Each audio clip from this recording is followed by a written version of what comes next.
Chapter 32, our last chapter. Kiana Rabuni. My mother is going to be a movie star. Well, not exactly. I guess she's a pretty good actress, though. As soon as her movie wraps up in Utah, she gets offered a part in this other film that's shooting next month in British Columbia. This one has a big budget, so it's a great movie career move. It also means the studio is willing to hire me a tutor so I can go live with Mom while she's on location. I hope she isn't too upset when I tell her thanks, but no thanks. I actually kind of surprised myself with that answer, considering how anxious I've been to blow this popsicle stand.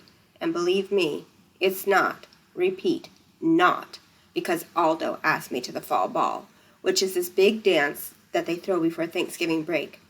I'm never going to be the kind of girl who drops everything and changes all her plans because of some guy. Stepmonster did that. She left Chicago to come to Greenwich to marry Dad. She still regrets it. Not the marrying Dad part, but she's always complaining that you can't get a decent pizza around here. I know this is pretty unexpected, me being temporary and all, but that's the life of a short-timer. You are one until you aren't anymore.